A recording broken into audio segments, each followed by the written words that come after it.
Hay una serie de libros del gran investigador J.J. Benítez que me llaman mucho la atención por los datos que en ellos se describen sobre Jesús y que son los Caballo de Troya. En 1984 publicó el primer volumen de la serie Caballo de Troya, que bajo el formato de una investigación periodística aseguraba que 11 años atrás, en el año 1973, las Fuerzas Armadas estadounidenses habían logrado crear una máquina del tiempo y llevar a cabo un proyecto secreto: viajar hasta el año 30 de nuestra era y seguí los pasos del Maestro Jesús. Caballo de Troya rompió todos los récords: más de 100 ediciones, 8 continuaciones y cerca de 5 millones de ejemplares vendidos.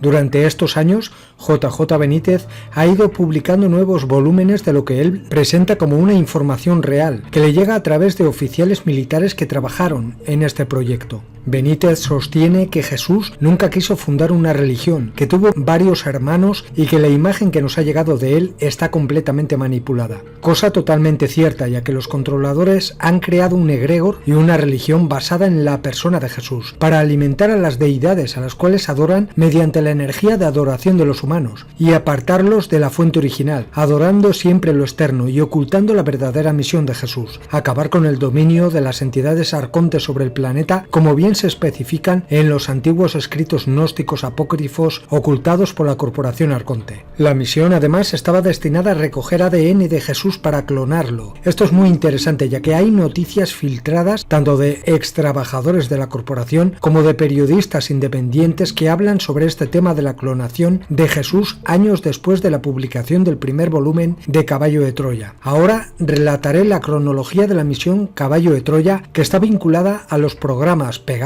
Filadelfia, Montauk y Looking Glass, que conocemos de su existencia gracias a denunciantes que han abandonado dichos proyectos y que han sido unos eliminados y otros desprestigiados por hablar del tema. Para la operación de Caballo de Troya se seleccionaron a 2 militares experimentados. Uno era el mayor con el nombre en clave para la misión Jason, militar estadounidense médico con grado de astronauta y mayor de la Fuerza Aérea estadounidense, primer comandante de a bordo del módulo de experimentación temporal llamada La Cuna, así como oficial de campo que realiza las operaciones sobre el terreno en los distintos saltos en el tiempo que se dan a la época de Jesús de Nazaret. Eliseo, segundo oficial de la Fuerza Aérea con grado de astronauta también, responsable del módulo y sus sistemas informáticos y electrónicos. Luego está Curtis, general de 4 estrellas de las Fuerzas Aéreas, máximo responsable de la base Edwards y jefe del programa Swivel, puesto en marcha por el Pentágono en la década de los 60 y más concretamente de la operación Caballo de Troya. Entre 1959 y 1963, el proyecto Swivel había superado ya las primeras y obligadas fases de experimentación. En el equipo inicial habían participado algunos de los veteranos científicos del proyecto Manhattan. El cambio de criterios en relación con la naturaleza de las mal llamadas partículas elementales por subatómicas procedían de Europa Occidental.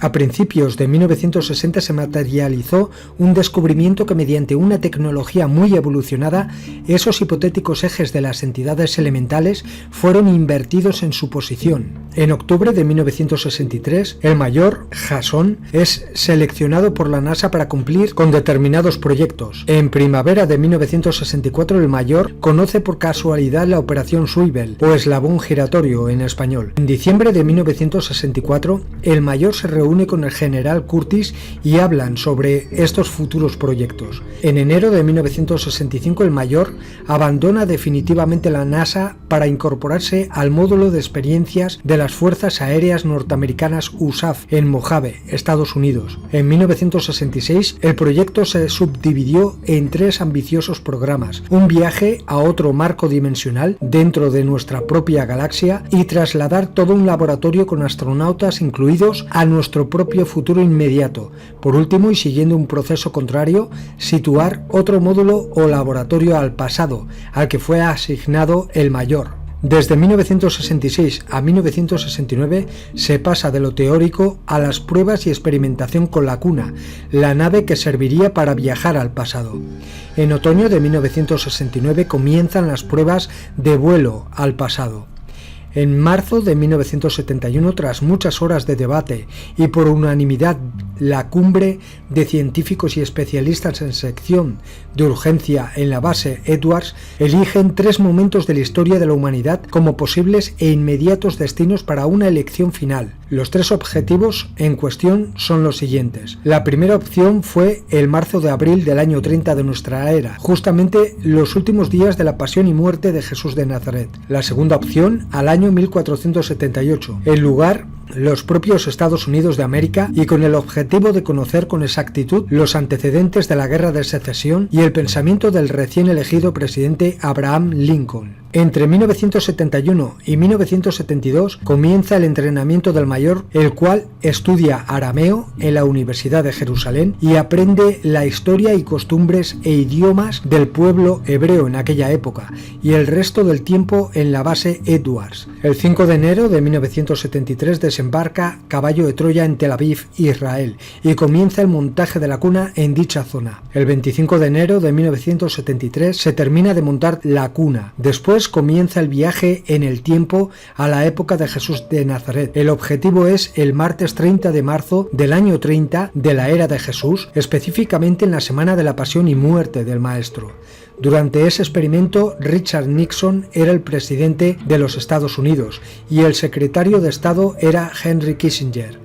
El proyecto formaba parte del proyecto Pegasus. El responsable de la misión Caballo de Troya es el general Curtis. El artefacto utilizado es la cuna, como he dicho anteriormente. La tecnología utilizada es la inversión axial de las partículas subatómicas de la totalidad de la cuna, así como de la capa límite de la membrana exterior, empujando los ejes del tiempo de los Swivers a unos ángulos equivalentes al retroceso deseado, que son 709.137 días. El lugar de la operación fue Jerusalén y la duración de la misión son 11 días. La fecha de regreso, las 7 horas del 12 de febrero de 1973. Los tripulantes de la nave llamada la cuna son Jasón, el cual era mayor de la USAF, como he dicho anteriormente, quien además era médico e ingeniero, y Eliseo, quien era por igual piloto de la USAF e ingeniero de sistemas y cómputo y que pertenecía al Servicio de Investigación de Defensa. El punto de contacto y de despegue es la pequeña plazoleta que encierra la mezquita de la Ascensión de Jerusalén. La hora del despegue fue a las 23 horas y 33 minutos del jueves 30 de enero de 1973. La hora de aterrizaje fue 23 horas 3 minutos 22 segundos del jueves 30 de marzo del año 30. La hora de vuelta a esta época fue las 7 horas del 12 de febrero de 1973 y fueron recibidos por el general Curtis y los 61 integrantes de todo el equipo técnico de la misión. El segundo viaje al tiempo de Jesús, específicamente a un punto al 9 de abril del año 30, con la misión de recuperar la pieza perdida o micrófono por los exploradores y asimismo tener la ocasión de verificar algunas de las misteriosas apariciones del Maestro de Galilea y sobre todo analizar la naturaleza del cuerpo de luz del Maestro en el momento de la resurrección.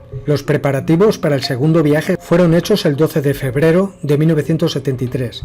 El 13 de febrero, Jasón y Eliseo elaboran un plan para regresar a las 3 horas del domingo de resurrección, es decir, el 9 de abril del año 30. En una reunión entre el general Curtis y el personal del grupo y los demás jefes del proyecto, se acuerda desmantelar las instalaciones de la mezquita de la Ascensión para ser trasladada a un lugar secreto entre las que se encontraban la estación receptora de las imágenes de satélite y la cuna. El 20 de febrero de 1973, Jasón y Eliseo entregan el material de grabación de la misión a Curtis para enviarlo al Pentágono. El 22 de febrero de 1973 se lleva a cabo los preparativos del segundo viaje a la época de Jesús bajo el nombre de Eliazar. La fecha prevista es el 10 de marzo de 1973, desde la meseta Masada en Judea.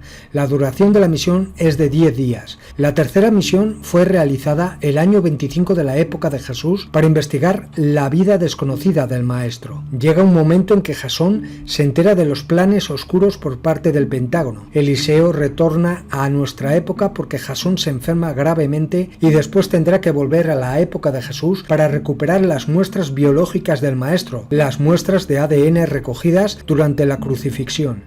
Después de todos estos viajes, Eliseo entregó a JJ Benítez los datos en formato escrito en el año 1980 y la otra parte en digital, en pendrives, en Noruega, entre los años 2012 y 2014. Yo creo que en parte es real todo esto, pero otra parte no, ya que como sabemos por denunciantes extrabajadores de la corporación, existen estos viajes en el tiempo y existe un plan secreto de clonar la figura de Jesús. Los controladores buscan a estos seres tan valiosos en la historia de la humanidad. La clonación es un plan para poder igualar a estos seres y poder crearlos y estudiarlos para beneficio de la corporación. Buscan la clonación, como se dice, de antiguos seres como por ejemplo Gilgamesh, los Nephilim, etc.